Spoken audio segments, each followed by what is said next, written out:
During my freshman year of high school I had a world geography class which I had some friends in, and therefore I was pretty vocal, maybe more than I should have, I admit. It was about halfway through the school year when my teacher got on my case about talking too much and told me that if I said another word that I would be sent to the principal's office. Now I was in a class with all of my friends and some girls I liked, so naturally I wanted to show off. So I didn't say a single word for the rest of that class. After the class everyone thought it was somewhat funny, so I didn't say anything the next class. Then I got the idea that I wouldn't say a word in that class for the rest of the year. This teacher was brand new, his first year teaching, so he did not know how to handle such a thing. Every day he would call attendance messing with me because I didn't say anything, or he would call on me for questions, but I didn't say a word. The teacher was a cool guy and never got really mad, but he never told anyone to not say another word. I had a notebook that I would write questions in, and my grades never suffered. Looking back I was being really extra and immature, but it makes me laugh every time I think about it. So my nephew turned 17 this year. I usually get his birthdays cause ya know I'm that extra of an aunt anyways. Like I said, he is 17 and indecisive. I asked him what he wanted for his birthday and he said a supreme pizza. I laughed. I asked again a few more times, maybe a new keyboard, new game controller, whatever, but he didn't budge and kept insisting on getting a supreme pizza for his birthday.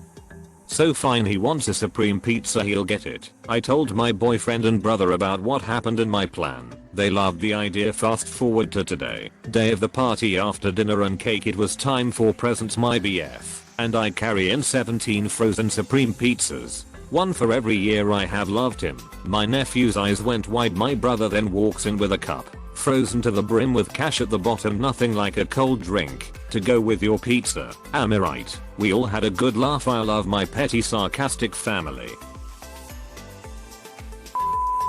So this was a few years back, working in a very quiet bar in Edinburgh. I arrived for my shift and immediately noticed that the delivery hadn't been put away by the morning staff. It was quite a large delivery of around 10 over 15 case of wines and spirits and 3 or 4 kegs for the seller. Being new there and not one to grumble, outwardly at least, I set about putting away all the stock that had arrived. Unlike most bars, the wines and spirits were kept upstairs in the restaurant rather than in the cellar, so I decided to unpack all of those boxes away in the cage, and by the time I have finished the morning staff had left and I was on my own for an hour before the evening manager arrived. I decide my best course of action is to wait for them to arrive to help me carry the kegs down the flight of stairs that led to the cellar. Logical, right? Well, the manager arrives and comments that the delivery should have been put away and questions why I haven't done it as it's cluttering up the venue. I then informed him that it had been sat there for at least 3 hours by the time I had arrived and that I'd already put everything else away and was just waiting for some assistance to carry the kegs down the stairs. He told me just to roll them down the stairs. Now, knowing that he meant for me to hold them and bump them down one step at a time, hurting my back in the process, I decided to follow what he said to the letter. I positioned myself at the top of the stairs, lined the barrels up one by one and just pushed them off the top step, letting them clatter down the stairs and arriving at the bottom before rolling them down the corridor into the cellar. He wasn't best pleased, to say the least, but he did tell me to roll them down the stairs. Years ago I saw a big box retailer had a really nice TV on special on their website for about $300 off the in-store price. Their store app says they have a TV in stock, so I head to the store and ask their electronics supervisor if they would price match the website. He says no, if I want this TV right I'll have to pay full price for it. I know that when a website in-store pickup order comes in, a guy comes out from the back and picks an item off the shelf to fill the order, so I pull out the phone and order the TV for in-store pickup. Sure enough, 2 minutes later a guy comes out from the back and picks up one of the TVs that we are standing in front of and carts it to the back. 3 minutes after that I get an email saying it's ready for pickup. Head to the desk, get my TV and head out. I hope this fits here /carrot. When we were little, my brother and I were sometimes sent to our grandparents for a week during holidays. This is where this story takes place at my grandparents' dining table. When I was around 5 years old, we are all eating, and I get thirsty. My glass is empty and the water bottle is standing on a counter opposite of where I'm sitting, and there is no way I can reach it without getting up. So I ask my grandpa, who can reach it, "Can you pour me a glass of water?" "Yes," says my grandpa, and continues eating. I sit there confused. Did he not hear me? No, he said yes, but why is he continuing to eat then? Me, confused. "Can you pour me a glass of water, please?" "Yes," says my grandpa, and continues eating. I'm even more confused now. He **CLEARLY** understood me, so why? Me, confused but also a bit angry. "So why don't you do it?" "Because," says grandpa, "you only asked if I *COULD** not if I *WOULD**. I did get my glass of water in the end, but that moment taught me that wording can be important.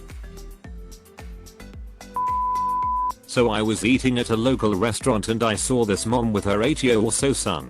The menu had an option to add things to meals by paying, that is cheese, bacon, and the kid started joking about wanting his plate with cheese, but no cheese and bacon with no bacon. The waiter arrived and the mom, continuing the joke in her Winnie-pitched Karen-like voice, started saying all the compliments, like I want it with X, but no X, and the waiter started looking pissed because they were following a dead oversaid joke, repeatedly saying it 20 times or so. Their bill arrives and surprise, the ingredients that they added and removed are now on the bill, costing them $20 or so. They get pissed off, but pay it, and angrily leave the place. A while back, the grocery chain I work at tried to set goals for awards credit card sign-ups. We were supposed to ask every customer at least 3 times if they wanted to sign up, once before starting the transaction, once in the middle of ringing them up, and then once at the end of the transaction. They made us set a monthly goal that if we didn't meet it, would be a write-up. When they asked me for mine, I set a goal of 0 because that was ducking stupid, and I wasn't going to be forced to make people sign up for a credit card they didn't want in the first place. They tried to write me up for insubordination, but I'd read the fine print and there was no minimum we had to meet for our goal. Funny enough, they only did that for about 3 months before deciding it was maybe a bad idea. Walked into a brunch spot that my girlfriend and I frequent. Host, "Do you have a reservation?" Me, "No, we never do." Host, "We've got a 30 minutes wait. I can take your number down and call when it's ready." I suggest walking around, and if you don't find anything else we'll call when it's ready. So I put our name on the list, but see there's at least 6 tables open. Not wanting to cause a scene, we walk back outside, browse to Open-Table and find there's a reservation available in 15 minutes. Confirmed that, walked right back inside, and said we are a little early for our reservation, seated immediately. This story is not my own, but the story of one of my teachers. I will still be write the point story in first person though, just because it's easier. So this all happened when I was around 26. I had just been married a few years prior and had also started going to college around the same time I had gotten married. I was now in my final year of college, and I had checked to see what classes I still needed to take. To my surprise, half the classes I had taken the first year at college had been removed from my record, and not only that, but they were going to be removed from the college for the next 2 years. After the next semester I also needed to take some other classes as well that semester. Cue malicious compliance. I decided that I would indeed retake the classes now instead of wait, and I would also take my other classes as well. I was studying hard and was barely able to keep my grades in all my classes around a B level. Luckily I was married and my wife had a good paying job, so I didn't have to worry about money as well. Around midway through the semester I was called to the head of campus's office, and so I went assuming I was in big trouble or something. The head of campus, I'll just call him head, asked me why I was taking those classes as I had already completed them the first year at the college. I explained how they had been removed from my record and all that. He nodded and said to me that he couldn't allow me to do this as it would make it look like to heads higher ups that his classes at his campus weren't challenging enough, and because I was able to pass so many classes with a pretty decent grade that the classes would have to be made harder, he'd continue and said how he didn't want to do that to the students or the teachers, so for the next 15 to 30 minutes we sat down and he personally marked that I had all those classes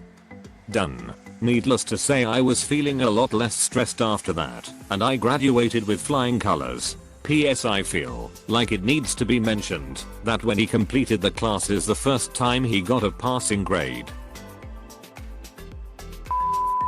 This story happened 2 days ago and put a smile on my face, so I wanted to share. So, a bit of a backstory. I was home in my dad's house, and mom was at my grandma, 16 kilometers away from the city we were in. They are divorced, they don't like each other, mom especially don't like that asterisk I am asterisk staying at asterisk mydads asterisk place asterisk asterisk asterisk with my boyfriend asterisk asterisk asterisk, because she generally don't like them.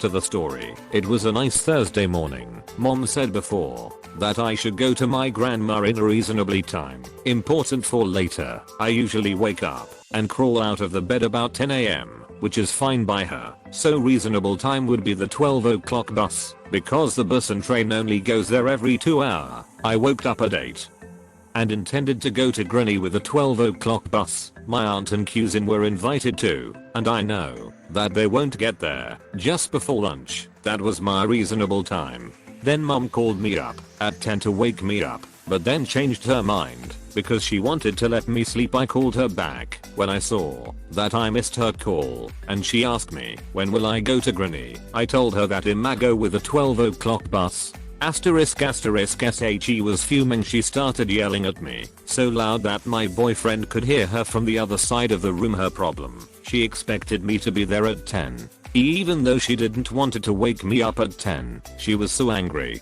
that I stay with my boyfriend and dad a wee bit longer than what she expected, that she demanded me to call my aunt and go with them because they will get there faster. If my aunt says she would be there at X o'clock, you must add 10 to 30 minutes to it.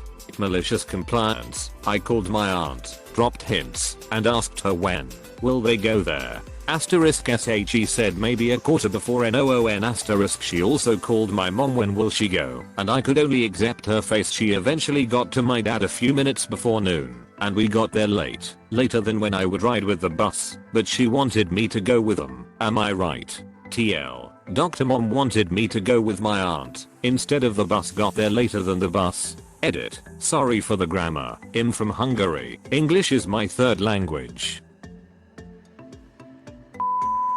When I was in high school, I was on the tennis team, and our varsity coach was a saint. The JV coach, however, regularly made us wonder if she'd been dropped on her head as a child to boot. She barely understood anything about tennis, so all the poor junior varsity kids got taught how to grip their rackets wrong and hit wrong, and us varsity kids would reteach them when she wasn't looking.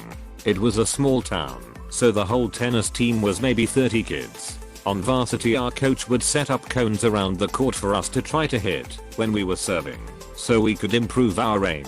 If you hit one, then coach owed you a snow cone from the local stand in town. The cones were famous around town and everyone loved them. Nothing tasted better after a long practice in the heat. The JV coach, once again making us question her mental capacity, told the JV kids that if they hit her, then she'd buy them a snow cone. I really don't know how hitting her, which would be out of bounds, was a good way to help them improve their aim. Anyway, she never specified that the offer only applied to JV, so soon enough the varsity kids took her up on the offer and started pegging her every time she was on the varsity courts. We'd always apologize profusely and pretend it didn't happen on purpose, but she was true to her word though and always bought us a snow cone. The poor woman probably bought about 10 snow cones a week for the varsity kids, until the varsity coach put a stop to it. Edit. For those of you wondering about it being a small town, the town was 15k, and we had a bunch of kids coming from nearby towns that were too small for a school. Our school was about 800 kids, 12th grade. Tennis is kind of a thing in the area. Even some of the really small schools, think 200 kids, had teams. A lot of schools of similar size to mine had much bigger tennis teams, which is why I think 30 is small. A few months ago, I put in my 2 weeks notice, starting on a Wednesday, because our pay period ends on Tuesday, and I didn't want a one-day paycheck. A week into it, my general manager told me that, because it started on a Wednesday, my final day has to be a Wednesday. I tried to tell her that would make it 15 days, not 14. She wouldn't have it. After a bit of back and forth, she mentions that, since my note said that my notice starts on Wednesday, then my last day had to be a Wednesday. So, if my note said Tuesday, then my last day would be Tuesday? GM, yes, that's what I'm saying. Me, alrighty then.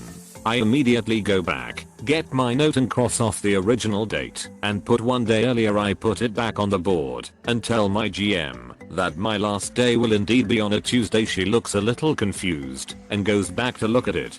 GM, fine. Then, I know it isn't much, but it really annoyed me. Edit, the note I'm talking about was pinned to a corkboard in the office for a few days before the date written on the note itself. So it's not like I didn't give them enough notice.